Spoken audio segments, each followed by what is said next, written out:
Clear है।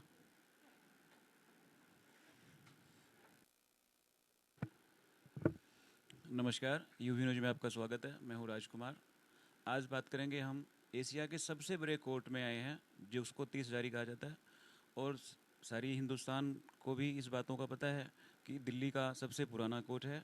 और वहाँ आज हम बात करेंगे दिव्य दर्शन शर्मा जी से, जो कि 6 साल, 2 बार में 6 साल इन्होंने दिल्ली बार एसोसिएशन के जनरल सेक्रेटरी के तौर पर सेवाएं दी हैं। अभी आने वाले टाइम में, आगामी समय में, ये प्रेसिडेंट के लिए कंटेस्टेंट हैं। इनसे बात करते हैं क्या क्या बदलाव इन्होंने अपने कार्यकाल में किए थे और फर्दर क्या इनका प्लानिंग है। तो दिव्य दर्शन जी, पिछले समय में जो आपका पद रहा है, उस दौरान आपने जो चेंजेस किए हैं, जो जिसकी नीड थी, उसके बारे में कुछ बताएं। नमस्कार राजकुमार जी। सबसे पहले तो धन्यवाद यूवी न्यूज़ के लिए। जैसा कि अभी आपने कहा, एशिया का लार्जेस्ट बार होने के साथ साथ हमारी ये पेरेंटल बार भी है। और जिस तरह से पेरेंटल बार और लार्जेस्ट बार है, इसकी चुनौतियाँ उसी तरह से हैं। आज एज ऑन डेट लगभग 35,000 से ज़्यादा यहाँ का मेंबरशिप है। और आप देख रहे होंगे लगभग ये पूरा कंपाउंड 30 एकड़ में फैला हुआ है। लेकिन बहुत सारी जो इंफ्रास्ट्रक्चर के लिए बुनियादी सुविधाएं हैं, उनका अभाव समय के हिसाब से बढ़ा है। मेरा पहला टेन्योर 2014 से 2017 तक रहा। एज ए सेक्रेटरी मैंने यहाँ काम किया।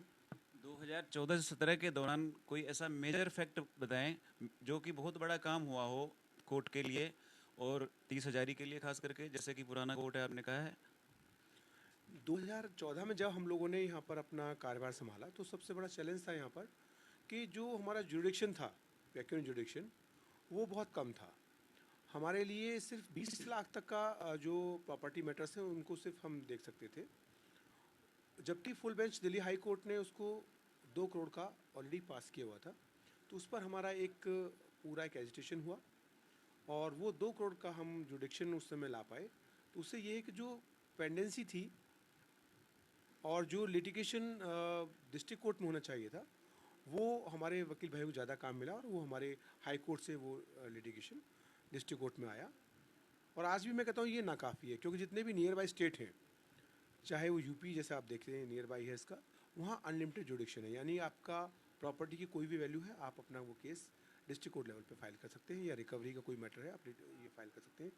लेकिन पता नहीं क्यों इसको हाई कोर्ट में किसी दबाव के चलते हुए अब तक हाई कोर्ट में रखा हुआ है। और ये हमारा आगे का वो रहेगा, जिस तरह से हम 2 करोड़ को लेकर के आए थे, फ्यूचर में हमारा ये कोशिश रहेगा कि हम अनलिमिटेड जुडिक्शन जो सिविल का है, वो हम अपने डिस्ट्रिक्ट कोर्ट्स के लिए लेकर के आए। एडवोकेट्स के फेवर में आप लोगों ने क्या काम किया था अपने कार्यकाल में? जैसे कि 6 साल आपने सर्व दिए हैं, लगभग 6 साल। 2 बार आप इलेक्ट हुए, 2 बार ही जीते हैं, काफ़ी अच्छे वोटों से जीते थे, जैसा मुझे पता है। तो उस दौरान एडवोकेट्स के फेवर में क्या काम हुआ? राजकुमार जी, जैसे मैं बताया कि चैलेंजेस बहुत बड़े हैं। सबसे बड़ा हमारे लिए उलझन होती है यहाँ के इंफ्रास्ट्रक्चर को लेकर, क्योंकि समय के साथ वो इंफ्रास्ट्रक्चर नाकाफ़ी हमारे इतने सारे मेंबर्स को कैटर करने के लिए। जिसमें हम सीट्स को देखते हैं, सीट आप देखेंगे कि हम चैम्बर्स नहीं दे पाने की स्थिति में अपने एडवोकेट्स को सीट्स प्रोवाइड कराते हैं, जो हॉल्स में होती हैं। मैंने इस बार भी, कोविड का पूरा मेरा टेन्योर रहा, मैंने जनवरी में 2019 दिसंबर में हम लोगों का परिणाम आया, और मैंने जनवरी में चार्ज लिया। तुरंत बाद कोविड की सिचुएशन आ गई। लेकिन उस दौरान भी हम लोगों ने, जितने भी हमारे हॉल हैं जहाँ पर हमारे एडवोकेट्स बैठते हैं, यहाँ पर संख्या 100 से लेकर 300 तक जाती है एक एक हॉल के अंदर, उनको पूरा टॉप टू बॉटम हमने दोबारा री कंस्ट्रक्ट करवाया। और उसमें बेसिक जो एमिनिटीज़ हैं, लाइक एसी, पंखा, कूलर, और जो सिटिंग स्पेस, ये वाईफाई वाला सारा सिस्टम हमने अपने एडवोकेट्स के लिए किया। रोड्स, लाइब्रेरी, ई लाइब्रेरी का फर्स्ट टाइम हमने बार लेवल पे हमने उसको किया, या हमारे वॉशरूम्स वगैरह। लेकिन फिर भी मैं ये मानता हूँ कि हमारे आने वाले बच्चों के लिए, हमारे आने वाले जो छोटे हमारे भाई बहन हैं, क्योंकि इट्स ए फैमिली, मैं उनको स्नेह से यही बोलता हूँ। मेरा बेटा भी खुद प्रोफेशन में है, 2022 में वो एज एन एडवोकेट वो एनरोल्ड हुआ है। तो उनके लिए मुझे बहुत तकलीफ़ होती है जब मैं देखता हूँ कि आज लाइब्रेरी उस स्थिति में नहीं है कि बहुत अच्छा हम एक उसका एम्बियंस नहीं है। और वो साइबर का एक युग आप देख रहे हैं चल रहा है। तो पहले ही हमने ई लाइब्रेरी बनाई थी, उसको देखते हुए। और मुझे लगता है कि आज भी 30 यारी में कम से कम 7-8 और लाइब्रेरी की रिक्वायरमेंट है। अच्छे फूड कोर्ट्स की रिक्वायरमेंट है। अच्छे रेस्टोरेंट या पार्किंग की, जो ऑटोमेटेड पार्किंग है, उसकी रिक्वायरमेंट है। इस तरह से हम देखें रिक्रिएशन सेंटर्स की हमें आवश्यकता है, लेकिन इन सब का अभाव हमको हमेशा खलता है। कई बार हमारी बात हुई है इस बात को लेकर के दोबारा से इसका रिकन्स्ट्रक्शन होगा, तो वो प्लान्स हैं कुछ, उन पर हमारा यही कहना रहा है अपनी जितनी भी मीटिंग्स हुई हैं कि एमिकेबली हम लोग एक ब्लूप्रिंट बनाएं जिसमें जुडिशरी अपनी बातों को रखें, लेकिन हम अपने मेंबर्स की बातों को भी रखें, क्योंकि हमारे मेंबर्स आज देखेंगे यहाँ चैम्बर लगभग 3000 से आसपास एक नंबर ऑफ़ चैम्बर्स हैं। उन लोगों को अगर चैम्बर छोड़ना पड़े, अगर रिकन्स्ट्रक्शन हो, तो क्या कंडीशन गवर्नमेंट क्या देगी उसके बदले? आप देखेंगे हम और बारों से बिल्कुल डिफरेंट इंफ्रास्ट्रक्चर में हैं। हम लोग लगभग इस 30 एकड़ के एरिया में जो दिल्ली बार एसोसिएशन पजेस्ट करती है या कंट्रोल करती है या उसको कैटर करती है, ये लगभग एरिया 22 एकड़ का है या 20 एकड़ का है, और उसको टोटल हम अपनी कॉस्ट पे मेंटेन करते हैं। वो पैसा जो हमें एज सब्सक्रिप्शन अपने मेंबर से मिलता है, उससे हम इसको मेंटेन करते हैं। तो ये सारी चीज़ें एक बुनियादी ज़रूरत है जिनको हम बार बार रखते आए हैं सरकार के आगे भी और ऑनरेबल हाई कोर्ट के आगे भी, लेकिन इनमें काफ़ी काम होना भी बाकी है। दर्शन जी, जैसे कि समझ में आता है, मैं जानता हूँ कि यहाँ से इस कोर्ट से बहुत दिग्गज नेताएं निकले हैं, कई अच्छे अच्छे पोजीशन पे रहे हैं, कई लीडर निकले हैं। तो क्या सरकार की तरफ से कोई मदद मिलती है आप लोगों को? ये इट्स ए अनफॉर्चुनेट पार्ट, और बल्कि मैं यहाँ जस्टिस हमारे इस समय कटपाली साहब हैं जो मेरे डीजे हेडक्वार्टर हुआ करते थे जब मेरे टेन्योर में, और उनसे मैंने फ़र्स्ट टाइम रिक्वेस्ट किया था। तो वो फर्स्ट टाइम था मेरे 28 साल के करियर में जब मैंने एक ऐसे डीजे साहब से मेरा वो हुआ कि जो हमारी बेसिक ज़रूरतें थी उन्होंने उसको पूरा करने के लिए फ़ंड दिया। अदरवाइज़ गवर्नमेंट से कोई फ़ंड मुझे मेरे टाइम में मुझे नहीं लगा कि कोई बड़ा फ़ंड इस चीज़ के लिए मिला है। हम उस पैसे की कमी से जूझते रहते हैं और ना ही हमें कहीं से कोई ऐड होती है, और ये हम सिर्फ अपने ही एक कॉर्पस इकट्ठा करते हैं अपने मेंबर्स के बीच से।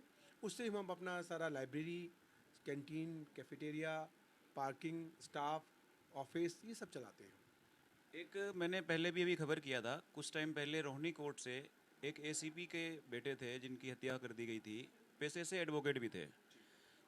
उसके दौरान सब कोर्ट में मैंने देखा था कि हड़तालें की गई थी आप वकीलों की तरफ से, और एक प्रोटेक्शन एक्ट की मांग की थी आप लोगों ने।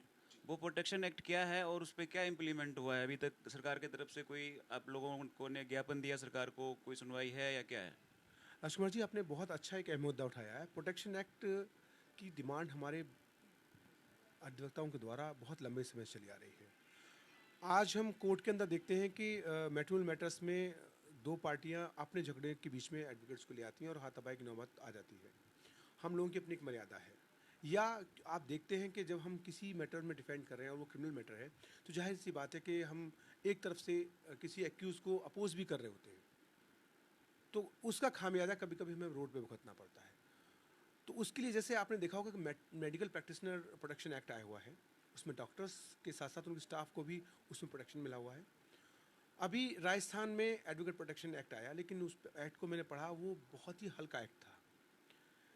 मेरा ये मानना है कि इस तरह का कोई भी वायलेंस एडवोकेट के अगेंस्ट अगर होता है तो वो नॉन बेलेबल और नॉन कंपाउंडेबल होना चाहिए, और ये एडवोकेट्स एक्ट सेंट्रल एक्ट की तरह से इमीडिएट लागू होना चाहिए। और इसमें हमने अपनी बार काउंसिल्स को, बार काउंसिल ऑफ इंडिया को, उनके पदाधिकारियों को कई बार इस बारे में अपनी चिंता उनके सामने रखी है, लेकिन आई एम सॉरी कि ड्राफ्ट बन रहा है, ये इस तरह की बातें तो होती हैं, बट आज की डेट में प्रैक्टिकली कोई चीज़ सामने नहीं आ पाई है। और ये हमारी हमेशा से एक बड़ी स्ट्रॉन्ग डिमांड है कि प्रोटेक्शन एक्ट होना चाहिए, जिससे कि इस तरह की घटनाओं पर लगाम लगा सके।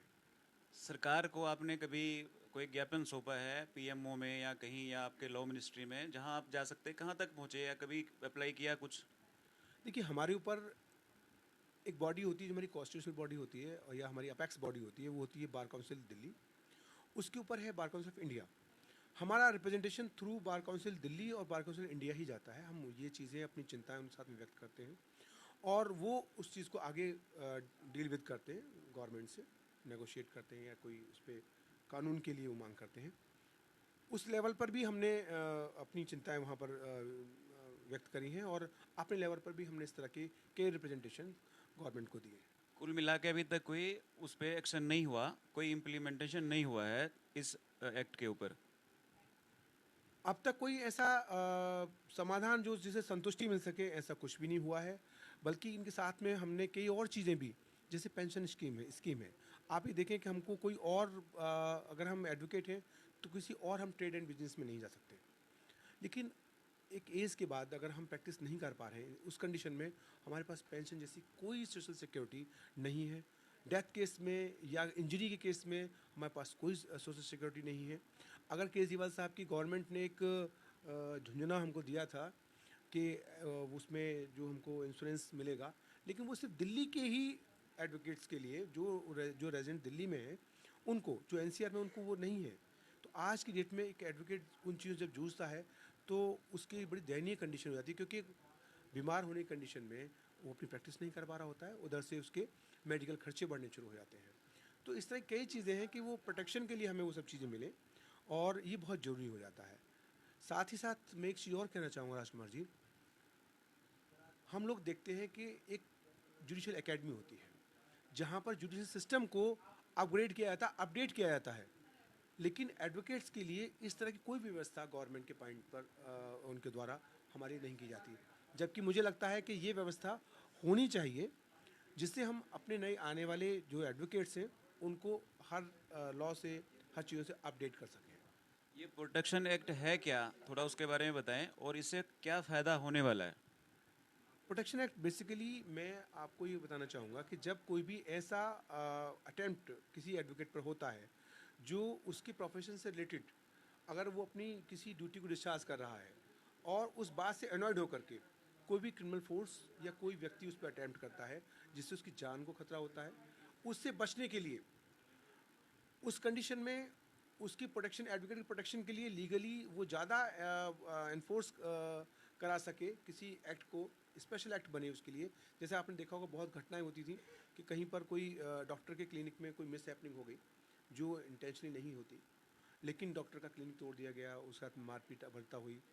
और जब से ये मेडिकल प्रोटेक्शन एक्ट आया है तब से ये इन चीज़ों पर लगाम लगी है। ऐसे ही कोर्ट में ऐसा वायलेंस हो जाता है कभी कभी, जैसे मैंने आपसे बताया कि दो मैटर हैं, दो पार्टी हैं किसी मैटर में, तो वो आपस में उलझते हैं, साथ साथ वो एडवोकेट साथ में भी कोई इस तरह का मिसबिहेव कर देते हैं, या कोई हार्डकोर क्रिमिनल है। तो ये सारी चीज़ें, या कहीं पुलिस के साथ में मिसबिहेव है, उस सब से बचने के लिए इस हमने एडवोकेट प्रोटेक्शन एक्ट की मांग की हुई है। और मैं ये मानता हूँ उसको जल्द से जल्द गवर्नमेंट को इस पर ध्यान देना चाहिए, क्योंकि हमारी वोकल कम्युनिटी है, हम ऑल ओवर इंडिया लगभग हम 25 लाख की स्ट्रेंथ में, तो इस सबको इफेक्ट करता है। दर्शन जी, अभी आप प्रधान बन जाएंगे, इलेक्शन लड़ रहे हैं, आप प्रधान बन जाने के बाद सबसे पहले क्या काम प्रेफर करेंगे? देखिए, क्योंकि इलेक्शन में अभी मैं सिर्फ एक पार्टिसिपेंट हूँ, फ्यूचर ईश्वर जानता है क्या हो रहेगा। लेकिन हाँ, अगर मैं दोबारा इस पोजीशन को पजेस्ट करता हूँ, पहले जैसे कि मैं 2 बार सेक्रेटरी रहा, अगर मैं प्रेसिडेंट की पोस्ट पजेस्ट करता हूँ, काफ़ी एक जिम्मेदारी की ये एक पोस्ट है। तो मेरी पहली प्रायोरिटी जो हमारे यूथ है उसको ज़्यादा से ज़्यादा अवसर मिले, वो इस प्रोफेशन में अपने आप को स्टैंड करा सके, उसको बेसिक जो एमिनिटीज़ वो मिले, उसको बेटर इंफ्रास्ट्रक्चर मिले, उसको कैसे हम बढ़िया, जैसे मैंने अभी कहा कि जुडिशल एकेडमी है, तो इस तरह के हम उसको लेक्चर्स प्रोवाइड कर सकें, अगर उसको जुडिशरी में जाना है वो लेक्चर्स उसको यहाँ मिले, और एक एडवोकेट एकेडमी जैसी चीज़ हम खड़ी कर पाएँ। इसके लिए साथ में उस चीज़ के लिए स्ट्रगल गवर्नमेंट के साथ में कि हमको पूरा जो हमारा जुडिक्शन है, जैसे मैंने अभी सिविल के बारे में कहा, सिर्फ 2 करोड़ तक का है, और वो हमको अनलिमिटेड जुडिक्शन मिले। और साथ ही साथ ये आप देख रहे हैं कि तीसरी में पहले एक पूरा सिविल का जुडिक्शन हुआ करता था, अगर वो संभव नहीं है तो हमारी जितनी भी ट्रिब्यूनल्स वगैरह हैं वो आप देखेंगे स्कैटर्ड हैं, दिल्ली के अलग अलग कोनों में हैं। हम आज सुबह को एक जगह हैं, दोपहर को दूसरी जगह है, शाम को तीसरी जगह है, तो वो अंडर द वन रूफ आ सकती है। यहाँ काफ़ी स्पेस है, एम्पल स्पेस है यहाँ पर, उसको एक जगह अंडर द वन रूफ लाया जाए, क्योंकि वो गवर्नमेंट के ये इंस्टीट्यूशंस कई जगह पर बहुत महंगा किराया दे करके बिल्डिंग, प्राइवेट बिल्डिंग में वो ये सारे ट्रिब्यूनल्स चल रहे हैं, काफ़ी सारे ट्रिब्यूनल्स चल रहे हैं। तो ये एक जगह आ सकते हैं, हम अपने काम को बढ़ाएं, और बेहतर इंफ्रास्ट्रक्चर की हमारी डिमांड रहेगी, जिसमें हमारी पार्किंग से लेकर के हमारे लेटेस्ट वैल्यू के जो है हमारे चैम्बर्स ब्लॉक और लाइब्रेरीज़, कैफेटेरिया, ये सब बेसिक फैसिलिटी हमको मिले। पार्किंग की बात आपने की है तो एक बात ये भी कर लेते हैं कि इतना बड़ा कोर्ट है, मैं खुद भी आया अभी तो देखा कि ट्रैफिक का बहुत इशू रहता है बाहर। जितने बारी मैं विजिट किया है देखा काफ़ी लंबी लंबी लाइनें लगी रहती हैं, बहुत मुश्किल होता है आना। तो कभी उनके लिए भी कुछ काम किया डीबीआई ने कि नहीं? देखिए, आप देखें हम अपने लेवल पे, यानी कि हम अपना स्टाफ लगा करके, आप देखेंगे सिविल साइड में हमने यहाँ पार्किंग बनाए हुए लॉट बनाए हुए हैं, हमने सेंट्रल हॉल के पास में पार्किंग लॉट बनाया हुआ है, हमने वेस्टर्न में पार्किंग लॉट बनाया हुआ है, हमने एक कुछ एक्स्ट्रा गाड़ियों को पीछे एक खाली जगह थी वहाँ पर एक हमने पार्किंग लॉट बनाया हुआ है। हम अब सबसे पूरी कोशिश करते हैं कि लिटिगेंट्स को और एडवोकेट्स को पार्किंग की व्यवस्था ना हो, मतलब समस्या ना हो, लेकिन ये चीज़ हम इसको स्ट्रेच नहीं कर सकते, ये एक लिमिटेड स्पेस है। इसका सोल्यूशन हमने लास्ट टाइम भी जब मैं सेक्रेटरी था तो मैं और मेरे प्रेसिडेंट गवर्नर साहब से मिले और हमने कहा कि आप जो हमारा मोरीगेट का पार्किंग का स्पेस है, आप इसको ले करके और एमसीडी को दे दें, 2 फ्लोर एमसीडी रन करे, वो अपना चार्जेस जो भी उसका है वो ले, 2 फ्लोर हमारे एडवोकेट्स भाइयों के लिए हो जाए। तो इस तरह के प्रोविजन से क्या होगा कि वो स्पेस 4 गुना आपका बढ़ जाएगा, या हमारी अंदर ऑटोमेटेड पार्किंग बन जाए जैसा कि रोहिणी में बनी हुई है, जैसा कि हाईकोर्ट पैटर्न पर है।